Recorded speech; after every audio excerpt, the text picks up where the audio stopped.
Hi children, wishing you a great day. Hope you all have your readers, pen or pencil to jot down the notes. Watch the video carefully and listen to the explanation and answer the question asked in between. Good, now let us get into the class. Generally, we like going for a ride. It can be a boat ride, horse ride, bike ride, etc. Have you gone for any such rides? For sure, those are memorable and enjoyable days. You might often cherish those days, isn't it? So in today's class, we are going to see one such memorable incident of William Wordsworth's childhood experiences of the boat ride. It is an extract from William Wordsworth's long autobiographical poem, The Prelude. The Prelude consists of 14 books. This is from book 1. In the poem, The Stolen Boat, the poet relates one of his childhood incidences. It is based on the poet's experience in his early boyhood days. First, let us know about the poet William Wordsworth. Note on the poet. William Wordsworth lived from 1770 to 1850, is considered one of the greatest poets of English literature. Wordsworth and his friend S.T. Coleridge, by their joint publication of the lyrical ballads, became the harbingers of the Romantic movement in English literature. The episode of the stolen boat is based on the experience of Wordsworth's early boyhood days. This is an extract from book 1 of Wordsworth's great philosophical poem, The Prelude. Synonyms of today's part 1. Summit, top.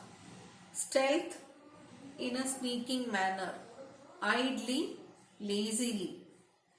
Antonyms: usual, unusual. Proud, humble. Voluntary, involuntary. Take your readers, listen to my reading. Fine, let me read the poem up to the line that I've decided to cover up today. One summer evening, led by her, I found a little boat tied to a willow tree. Within a rocky cave, its usual home. Straight I unloosed her chain, and stepping in, pushed from the shore. It was an act of stealth, and troubled pleasure, nor without the voice of mountain echoes did my boat move on, leaving behind her still on either side small circles glittering idly in the moon, until they melted all into one track of sparkling light. But now, like one who rose, proud of his skill, to reach a chosen point, with an unswerving line, I fixed my view upon the summit of a craggy ridge. The horizon's utmost boundary, far above, was nothing but the stars and the grey sky.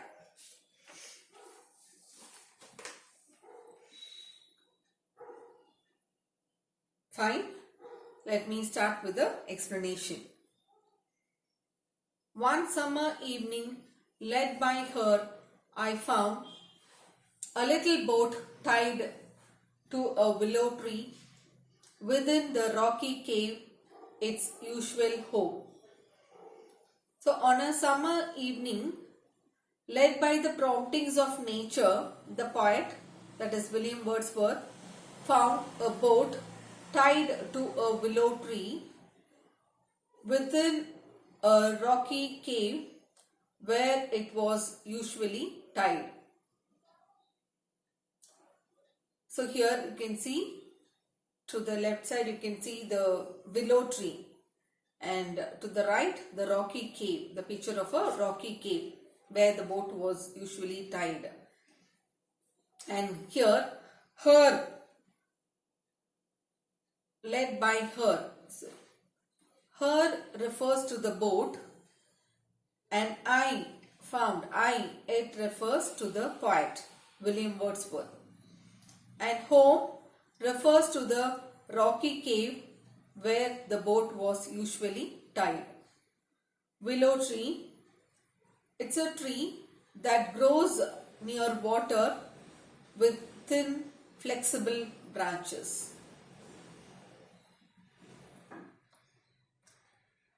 Straight I unloosed her chain, and stepping in, pushed from the shore.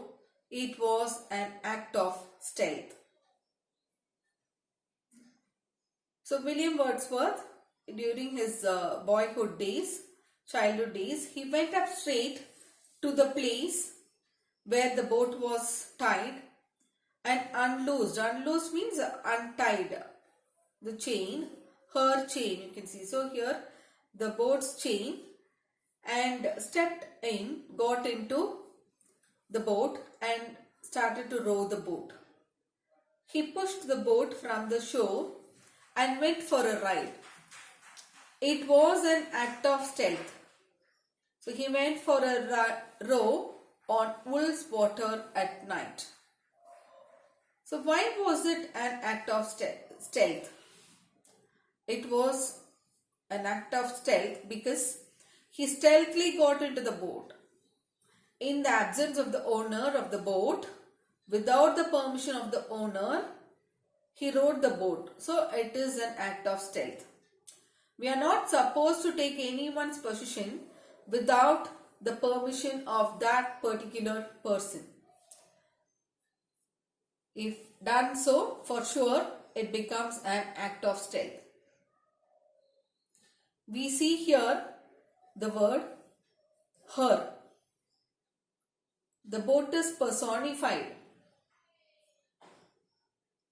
as a person, led by her in first line, and her chain in the fourth line. So the figure of speech is personification. The poet personifies the boat because he is very much attached to the boat and he loved boating. He looked at it as a human being and treated the boat as his friend. The boy untied or untethered the boat, stepped into it and stealthily pushed it from the shore and went for a ride. Now a question. Where was the boat tied? The boat was tied to a willow tree within a rocky cave where it was usually tied. Why was it an act of stealth? The boy untethered means untied the boat, stepped into it and stealthily pushed it from the shore and went for a ride. It is an act of stealth because in the absence of the owner and without the permission of the owner, he took the boat and rowed the boat. So it is an act of stealth. And troubled pleasure, nor without the voice of mountain echoes, did my boat move on. So, pleasure. Why was it a pleasure? The experience of rowing the boat is pleasure. He loved boat. He treated them as his friend. He treated it as a living thing. So, it is a pleasure for the poet, William Wordsworth. And why was it troubled? Because first point, no one was there, and it doesn't mean that he could take the boat without the permission of the owner. It's an act of stealth, and he was very young.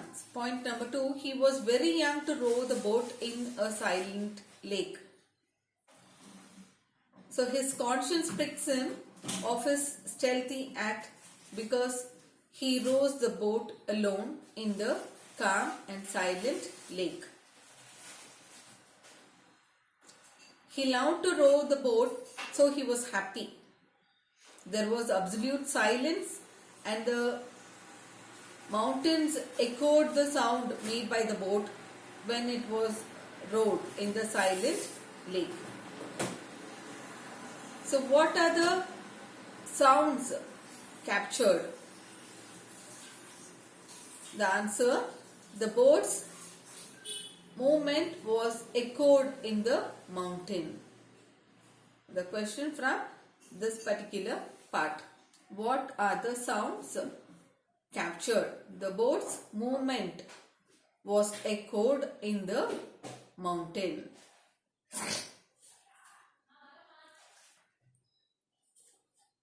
Leaving behind her still on either side small circles glittering idly in the moon until they melted all into one track of sparkling light. First, the meaning of idly, without any purpose or effect. So when the boat moved, it created small circles of ripples in the water, which was glittering or gleaming idly. Idly means without any purpose, under the moonlight or light of the moon. Then all of those glittering light were mixed up and became as a single track of glittering lights. They refers to the small circles of glittering lights created by the boat while moving until they melted all into one track. So it refers to the small circles created by the boat while it was moving. Now a question from here.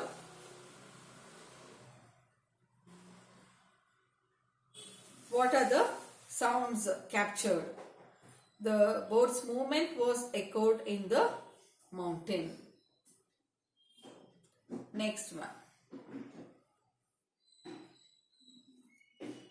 But now, like one who rose, proud of his skill, to reach a chosen point.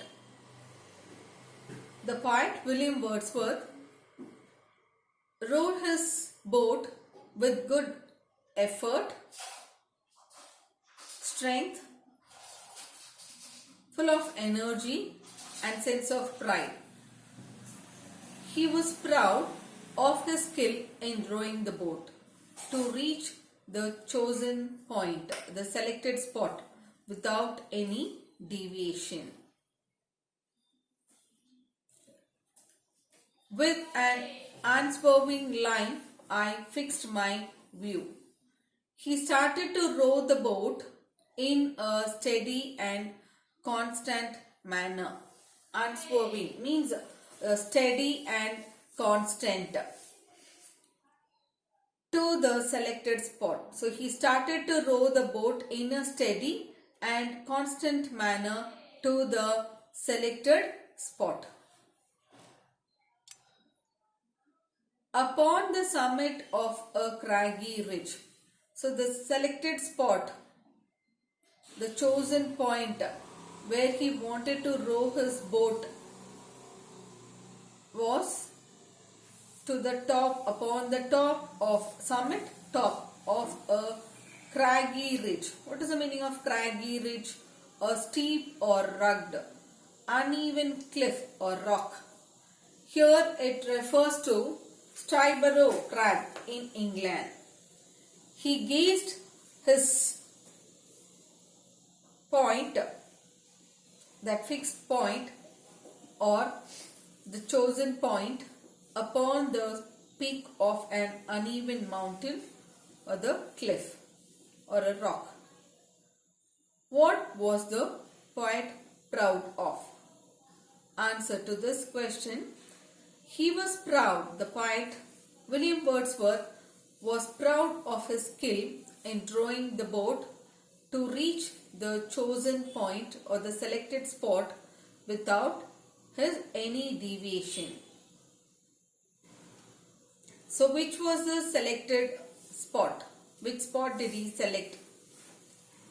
His fixed point was upon the top of a craggy ridge, and here it refers to Stiborough Crag in England. The horizon's utmost boundary far above was nothing but the stars and the grey sky. Horizon. Horizon is the skyline, the line at which the earth's surface and the sky appear to meet. Now the explanation.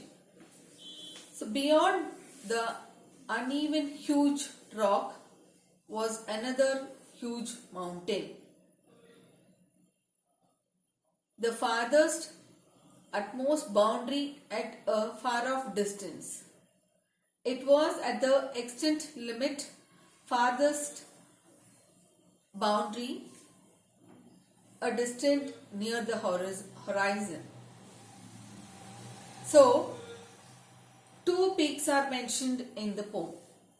The first one is a craggy ridge, a steep or rugged, uneven cliff or rock, was the poet's first chosen point, the selected spot. The first selected spot which he chose was a craggy ridge, which was very far near the horizon. And the second one was a huge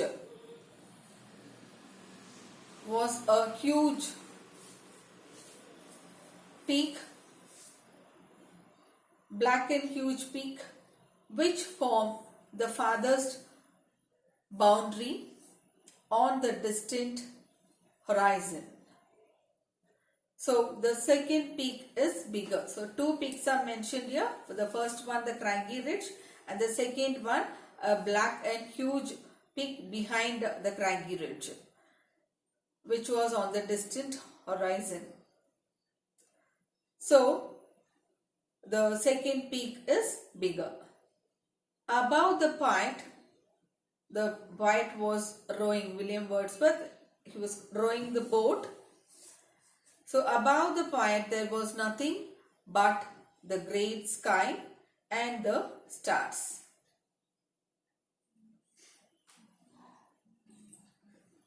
So, a question now. How many peaks are mentioned in the poem? Two peaks are mentioned, a craggy ridge and a black and huge peak. Which one is bigger?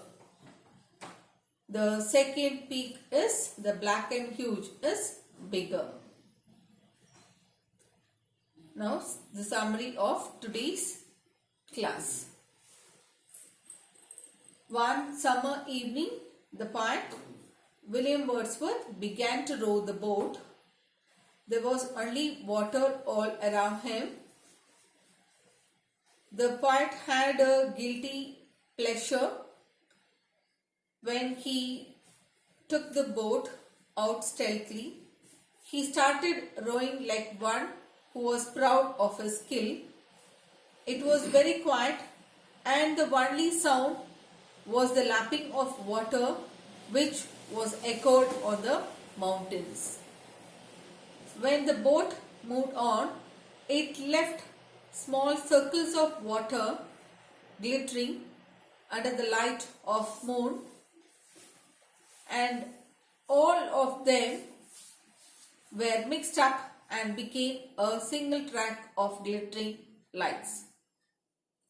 The poet fixed his view upon the summit of a craggy ridge and rode in an unswerving means a constant and steady line towards the chosen point. So the chosen point we have seen two. The first one a craggy ridge and the second one a black and huge peak. So far above the poet William Wordsworth, there was nothing but the stars and the grey sky. Fine. With this, let us wind up the class. Watch the video twice or thrice. And if any doubt, please contact me without fail. Today's home assignment. Classwork. Write question numbers 2, 5, 6. 10 you can write in the next class. 2, 5 and 6. Page number 112 and 113 in your guide. Paragraph writing question number 1. Page number 116. Homework. Write all these 3 question answers and post it tomorrow. What was the act of stealth? Answer these questions only in your homework. What was the act of stealth? What was the sound captured? What was the poet proud of? Do the homework and post it tomorrow without fail. Thank you.